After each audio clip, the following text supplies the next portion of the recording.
हम एलियंस के बारे में बड़ा सोचते हैं कि एलियंस एग्जिस्ट करते हैं कि नहीं, एलियंस की दुनिया कैसी होगी, वो कैसे दिखते होंगे, हो सकता है ह्यूमन जैसे दिखते हों, या फिर जैसा टिपिकल में देखा जाता है कि पतले से शरीर के साथ बड़ा सा सर और बड़ी बड़ी आंखें, ब्लैक कलर की आईज वैसे दिखते हों। उनकी टेक्नोलॉजी कितनी एडवांस होगी, क्या वो हमारी भाषा समझ पाएंगे, क्या वो हम पे ऑलरेडी नज़र रख रहे हैं, या फिर क्या ऑलरेडी बहुत सारी कंट्रीज उनके साथ कॉन्टैक्ट में है, यूएस रशिया पर उनके साथ ऑलरेडी कॉन्टैक्ट में है, फिर हमारी इसरो ऑलरेडी कॉन्टैक्ट में है। चलिए इन सब क्वेश्चंस को हटा देते हैं। मान लीजिए कांटेक्ट में भी सब कुछ है और एक दिन एक्चुअली एलियन से सामना हो जाता है, एलियंस अर्थ पे आ जाते हैं, आप एलियन से मिल रहे हैं इंडिविजुअली, तो क्या होगा, हमारा इनकाउंटर क्या होगा, हमारे दिमाग में क्या आएगा? तो डिस्कस करते हैं इसके बारे में। देखिए, हम ह्यूमंस ना बड़े सेल्फिश हैं, ये बात ऑफ कोर्स हम समझ चुके हैं कि सेल्फलेस तो नहीं है हम इजीली कुछ गिव अप नहीं करेंगे, हम इजीली लोगों को दान नहीं करेंगे जब तक हमारे को सेल्फिश रीजंस ना हो। तो क्यूरियोसिटी तो हमेशा हमारे अंदर है। मतलब अगर आप अभी सोचेंगे एलियंस के बारे में और आपके सामने मुकाबला हो जाता है एलियन से, और मान लेते हैं कि एलियन एक्चुअली अच्छा है, वो आपको नुकसान पहुंचाने के लिए नहीं आए, आप खड़े हैं एक जंगल से गुजर रहे हैं, फिर आप आम दिन की तरह कहीं किसी रास्ते से गुजर रहे हैं, थोड़ा सा सुनसान रास्ता है, वहां पे आउट ऑफ नोवेयर सामने आपके एक एलियन आ जाता है, तो एक बात तो तय है कि आप समझ जाएंगे कि ये ना जानवर दिख रहा है ना इंसान दिख रहा है तो जीव व्यक्ति है, जीव जंतु है, जिंदा है, एक लिविंग एंटिटी है, but definitely कुछ अलग है। Then definitely the first thing that would hit your mind is paranoia. You'll feel paranoid and you'll feel stunned and you won't know what to do. The first thing is survival instinct. That you want to live. आपको लगेगा कि मैं जिंदा बचना है, कैसे बचूं, से भागूं, opposite direction भागूं, but मानते हैं आप उससे भागने की कोशिश भी करते हैं और सडनली सामने आपके फिर से एलियन आ जाते हैं। उसकी स्पीड बहुत तेज है, लाइट की स्पीड से भी तेज है, फिर क्या करेंगे? लेकिन वो एलियन आपको कुछ नुकसान नहीं पहुंचा रहा है। आप उस एलियन से बातचीत करने की कोशिश करेंगे, वो आपसे बातचीत, अगर वो उतना इंटेलिजेंट है, आपकी भाषा समझ जाएगा, आपको बताना शुरू करेगा। धीरे धीरे करते करते हमारी बॉडी कंफर्ट फील करने लगती है। जब हमारे पास स्टेज फियर होता है, when we are presenting a speech on stage, एक स्टेज फियर होता है, बट आफ्टर सम टाइम हमको लगता है कि चलो अब नॉर्मल फील कर रहे हैं, हमारी बॉडी में गर्माहट आने लगती है ना। जब भी किसी डर का हम सामना करते हैं, फर्स्ट स्टेप डिफिकल्ट होता है, उसके बाद हम कंफर्टेबल हो जाते हैं, हमारे बॉडी हमारा साथ देने लगती है, हमारे हाथ पैर ठंडे नहीं होते। तो एलियन के साथ भी होगा कि एलियन के साथ हम बातचीत करना शुरू करेंगे तो धीरे धीरे लगेगा कि यार ठीक है, नॉर्मल है, नुकसान नहीं पहुंचा रहे मुझको ये। और फर्स्ट ऑफ ऑल एलियन क्यों ही नुकसान पहुंचाएंगे? तो मूवीज में दिखाते हैं कि इंडिपेंडेंस डे की तरह एलियंस ने हमला कर दिया अर्थ पे और कॉलोनाइज करने के लिए अर्थ को। बट अगर ये ह्यूमंस की टेंडेंसी हो सकती है कॉलोनाइज करने की, तो डेफिनेटली एलियंस की भी हो सकती है। But will come to that part later. Coming here कि एलियन से सामने मिलते हैं तो फर्स्ट ऑफ ऑल हमारा थॉट दिमाग में पता क्या आएगा? हमारे दिमाग में आएगा ऑफ कोर्स कोई मिल गया। या फिर अगर आप लोगों ने ईटी देखी है फिल्म, तो डेफिनेटली वो स्टीवन स्पीलबर्ग की ईटी फिल्म देखी तो वो आएगा दिमाग में। या फिर मैन ऑफ स्टील, सुपरमैन। आप जानना चाहेंगे कि इसकी कहानी क्या है, कि क्या है इसका पास्ट, कितना दूर रहता है, कौन सा साल चल रहा है, किस लोक से आया है, क्या है वहां पे, उनकी टेक्नोलॉजी कितनी एडवांस है, क्या है उसके, मतलब क्या है उसके बारे में सब कुछ जानना चाहेंगे, कैसे दिखते हैं वो।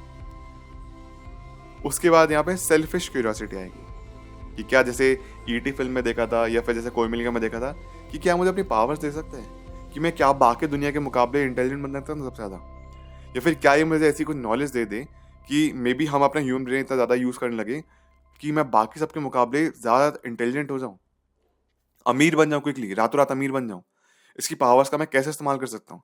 सेल्फिश रीजंस आएंगे। इसको सुपर पावर्स मुझे मिल जाए, मैं तेज भाग सकूँ, उड़ सकूँ, मेरे पास स्ट्रेंथ आ जाए, सुपर स्ट्रेंथ आ जाए, सुपरमैन की पावर्स आ जाए, ये सारे रीजंस तो डेफिनेटली आएंगे हमारे बीच में।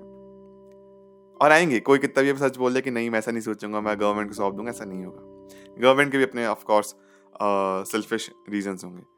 बट पहला थॉट तो ये आएगा कि कैसे मैं अपना बेनिफिट देख सकता हूँ इस एलियन के थ्रू। और उसी के साथ साथ चलिए आपने इन सब में से कुछ भी एक चीज नहीं की, पावर्स नहीं ली, उसका फायदा नहीं उठाया, डेफिनेटली आप सेकंड चीज क्या करेंगे? आप इन्फॉर्म करेंगे हाई अथॉरिटीज को, जो कि करना भी चाहिए, और उनसे एक इनाम लेंगे। इसको देने के बदले मुझे मेरी 50 लाख रुपए, 1 करोड़ का नाम, 5 करोड़ का नाम मिल जाए, आप फेमस हो जाएंगे। सेल्फिश रीजन तो एनीवे वहां पे आ ही गए। फायदा तो आपका होगा अगर आप एलियन से मिल जाते हैं तो, only if that entity is not harming you, अगर वो एलियन बीइंग आपको हार्म नहीं कर रहा है तो। ये तो पहली चीज होगी। कंसिडरिंग कि वो स्मार्ट है, वो आपकी भाषा समझ सकते हैं जादू की तरह, वो आपको समझ पा रहे कि आप जो भी कुछ बोल रहे हैं उसकी लैंग्वेज बैरियर नहीं है यहाँ पे। सेकेंड चीज, जो थोड़ा ज़्यादा प्रैक्टिकल है, कि वो है कि अगर एलियन अर्थ पे आ रहे हैं तो इकलौते आपने नहीं देखा होगा। एलियन जैसे हम फिल्म्स में देखते हैं, फिर जितना कहानियों में सुना है, यूएफओस के थ्रू आते हैं ना, अनआइडेंटिफाइड फ्लाइंग ऑब्जेक्ट्स के थ्रू आते हैं वो। तो वो इतनी बड़ी स्पेसशिप होती है, एरोप्लेन अगर इतना बड़ा है तो स्पेसशिप भी एटलीस्ट उतनी बड़ी तो होगी, तो बहुत लोगों को नजर तो आएगी। और अगर एलियन आउटर स्पेस से आ रहे हैं, एक दूसरे यूनिवर्स से आ रहे हैं, तो मतलब ये है कि उनकी जो स्पेसशिप है या फिर जो उनका यूएफओ वो काफ़ी एडवांस है, क्योंकि हम वहाँ तक नहीं पहुँच सकते हैं, हमारा इतना इंजन पावरफुल नहीं है, हमारी इतनी टेक्नोलॉजी हाई नहीं है। लेकिन वो अगर हमारे अर्थ पे आए तो डेफिनेटली उनकी टेक्नोलॉजी बेटर है। तो बहुत लोगों ने देखा होगा, एंड ऑफकोर्स क्या होगा, न्यूज़ कवरेज होगी, मीडिया कवरेज होगी। फिर क्या होगा, अगेन पैरानोया, पूरी दुनिया फैल जाएगा पैरानोया कि हाँ भैया एलियंस एग्जिस्ट करते हैं, आज तो प्रूव भी हो गया।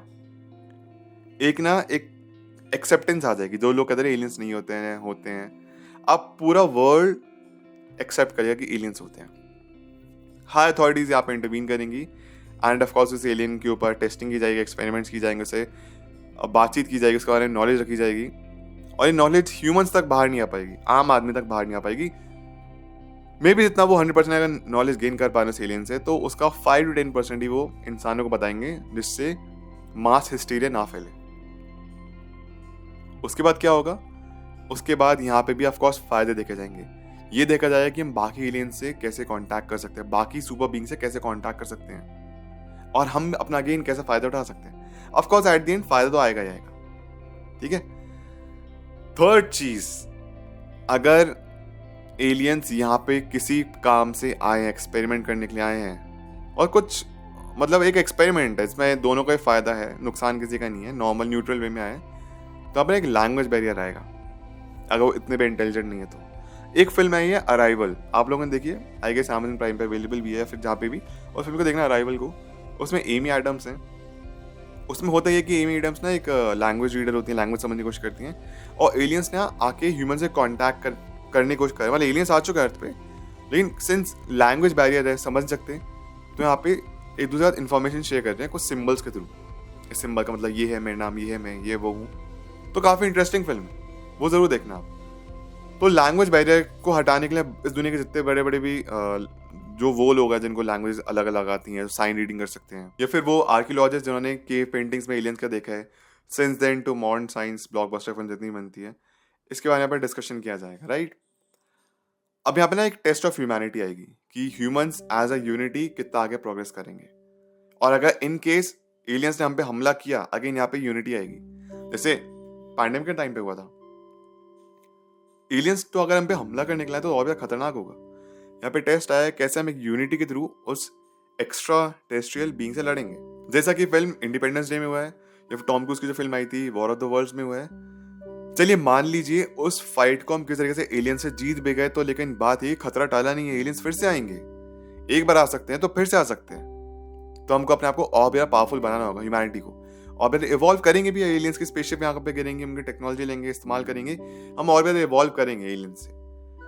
देखिए जब भी कोई दो डिफरेंट टाइप के इंसान ही मिल जाए ना, दो अलग अलग देश के रहने वाले, तो इन्फॉर्मेशन शेयर होती है, या फिर भले ही दो दुश्मन एक दूसरे मिल जाए, कोई एक जीत भी जाए, दूसरे को मार भी दे, तो भी इन्फॉर्मेशन मिलेगी।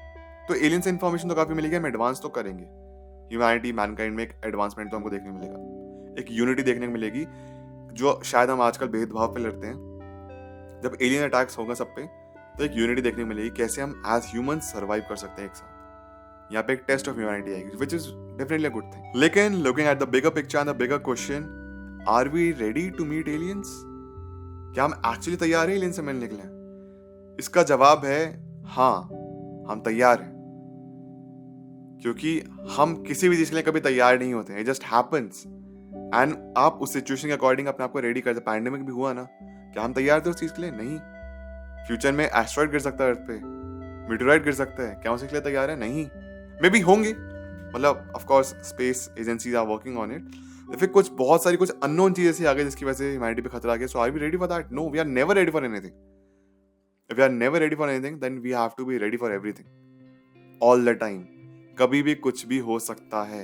हम वेट नहीं करेंगे कि आज हम अभी इतने एडवांस नहीं है, नहीं भैया एलियंस अगर आप हमारे पास अर्थ पे आए तो आज बताना अब हम रेडी नहीं है, आप अगले साल आओ।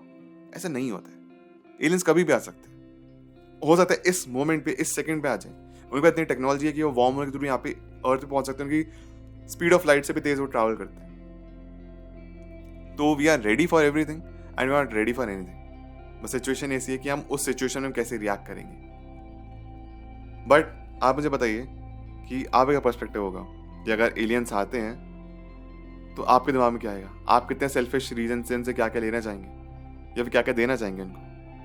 वैसे ह्यूमन से भी बहुत सारे एक्सपेरिमेंट ऐसे किए हैं जहाँ पे स्पेसशिप भेजी गई हैं, जहाँ पे जैसे टेक्नोलॉजी भेजी गई है कि हम ह्यूमन जैसे दिखते हैं वैसे दिखते हैं, ऐसा होगा वैसा होगा, गाने ऐसे हैं, चिड़ियों की आवाज़ ऐसी है, जानवरों की आवाज़ ऐसी, ह्यूमन ऐसे साउंड करते हैं, अलग अलग लैंग्वेजेस में हेलो भेजा है, इस होप में कि एक दिन वो हमारी जो स्पेसशिप है, फिर जो हमारी वो डिवाइस है, इंस्ट्रूमेंट है, वो एलियंस तक एक दिन पहुंचे और वो मे बी हमको रीड कर पाए, हमको समझ पाए और मे बी हमसे कांटेक्ट करें। लेकिन डेफिनेटली एक बात तो है कि इस ब्रह्मांड में, इस यूनिवर्स में हम अकेले तो नहीं है।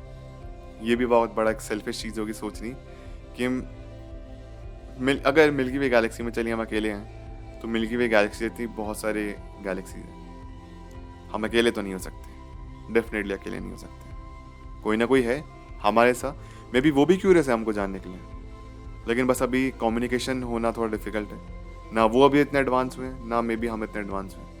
मे बी वो एडवांस हुए हैं तो हमारे साथ अभी ऑलरेडी कॉन्टैक्ट में भी है, लेकिन हमको नहीं पता। इसके ऊपर मैंने एक वीडियो बनाई थी, आप चेकआउट कर सकते हैं। Thank you so much, take care, bye.